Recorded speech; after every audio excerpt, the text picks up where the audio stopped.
앞부분의 줄거리. 대학 졸업을 앞두고 서울에서 방황과 무기력 속에 생활하던 나는 급작스럽게 귀향을 결심한다. 귀향한 나는 친구인 건우의 집에 머물며 어린 시절에 자신인 윤이 겪었던 동무들의 비극을 소설로 써나간다. 이동하 우울한 귀향. 새삼스럽게 귀향했다는 그 느낌을 나는 지금껏 가져본 적이 없다고 생각되었다. 나는 분명 서울을 출발하여 천여리를 남행, 마침내 귀향역일 수밖에 없는 삼성역에서 내렸던 것인데, 거기서부터 도보로 10분 남짓한 거리를 내려와 내가 생활의 짐을 푼 이곳은 역시 서울과 마찬가지란 어처구니 없는 느낌이 들었다.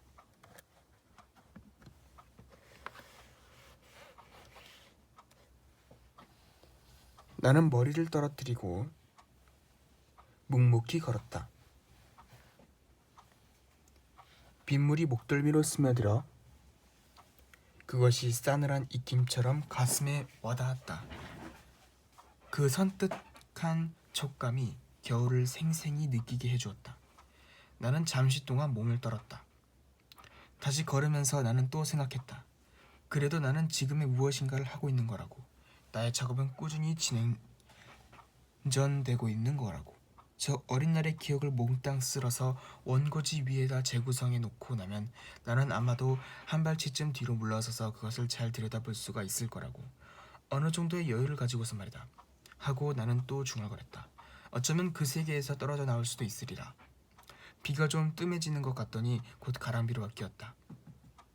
눈을 들어 하늘을 쳐다보려니 여린 새우가 뿌연 허공에서 먼지처럼 푸설푸설 떨어져 내 얼굴을 적셨다. 그렇게 해종일 내린데도 뭐 괜찮을 거야. 하고 나는 중얼댔다. 지금은 한낮일 것이었다. 자욱한 새우 속에서 겨울 대낮은 침울하게 잠겨 있었다. 배꼽마당이 있었다. 빗속에 그것은 너절해 보였다. 옹졸한 사내의 이마처럼 그것은 또 좁아 보이기도 했다. 동구의 제방이 오래전부터 무너져 내려 그 돌과 흙더미가 상당한 면적을 빼앗아 버린 것이었다. 중량. 갑자기 싸늘한 촉감을 느끼고 유는 눈을 번쩍 떴다. 온갖 것들이 비산하는 허공 속에 순이미의 창백한 얼굴이, 아니 어머니의 근심 어린 얼굴이 어렴풋이 떠오른다. 이 말을 쓰면서 그녀가 이렇게 말한다. 이 아이가 병이 났나? 유는 몸을 뒤척이면서 정말 하고 중얼댔다. 난 병이라도 걸린 모양이다. 유는 불쑥 이렇게 물었다. 엄마요, 순임이 시집간다는 거 참말이가? 엄마가 눈을 둥그랗게 뜨고 한동안을 내려다보더니 착가라는 음성으로 말했다. 모를 일이제. 그렇다는 말이사 있더라만 하는. 유는 몸을 엎드린 채 방바닥을 내려다보면서 다시 물었다. 어디로 갈 낀데? 정형사 주지가 데려간다 커더라. 유는 그만 입을 다물었다. 워낙 풍파가 드센 집안이라 그 언니 매로 혼처가 잘 나서지 않을 줄 알았는데 잘된 일이지로. 부처님 전에 시주하덕히 말이다. 하기사 스님이가 좀 어려서 가엾긴 하지만서도 그 언니가 됐더라마 좋았을 거로 주지 어른이 스님이 쪽을 원하니 할 수 없는 일이지로. 꼬박 닷새를 알았다. 그동안 건호가 2번 그리고 의외로 철이가 1번 다녀갔다. 철이는 시종 말이 없었다. 그는 어릴 때와는 판이하게 변해 있었다. 돌지 않는 그네의 물방앗간이 그것을 휩싸고 있는 어두운 공기가 그를 말없는 소년으로 만들어버린 모양이었다.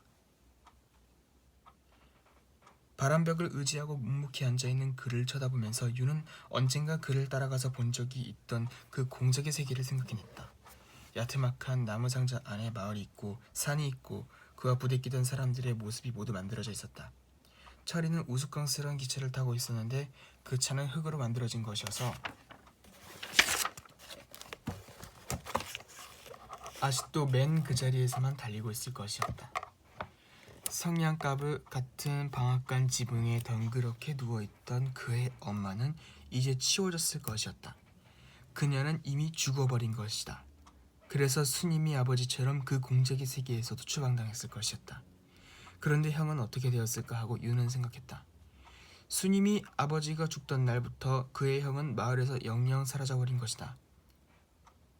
그 인상 깊던 나팔소리와 함께 그러한 형을 철이는 왜 그 세계에다 남겨뒀을까? 분명 물바퀴 아래쪽에 그의 형은 남아있었던 것이다. 그것은 왜냐고 불쑥 물어보려다가 그만두었다. 시무룩하게 앉아있는 그를 건드리고 싶지가 않았기 때문이다. 그는 윤의 얼굴을 멍청이 바라보다가 방바닥으로 시선을 내리깔았다가 또 어금니를 질겅질겅 씹어 보이다가 하더니 마침내 일어섰다. 그러고는 들어올 때처럼 아무 말도 없이 나가버렸다. 문 밖의 대도서부터 마당으로 신을 찍찍 끌고 가는 소리가 들렸다. 그러더니 다시 발소리가 가까우면서 문이 벌컥 열렸다. 딱딱하게 굳은 얼굴이 방 안으로 쑥 뒤밀어지면서 그가 불쑥 물었다. 순임이가 중놈하고 혼인한대제? 윤은 조용히 머리를 끄덕였다. 그의 얼굴이 더 굳어지는 것 같았다. 시선을 내리깐 채 어금니를 질겅질겅 씹으면서 한동안을 서 있었다. 문고리를 잡은 손이 여러 개 떨렸다. 호흡이 몹시도 거칠어졌다고 윤은 생각했다. 그 얼굴이 휙 쳐들리면서 이렇게 문득 내뱉었다. 날 때부터 틀려먹은 종자들이지.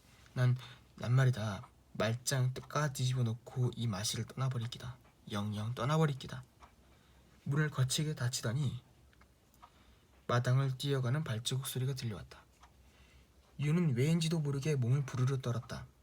그 며칠 후에 참으로 놀라운 소문이 마을을 휩쓸었다.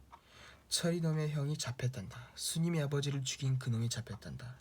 하고 마을 사람들은 남녀노소 할 것 없이 온통 흥분에 들떠 짓떠들고 돌아다녔다.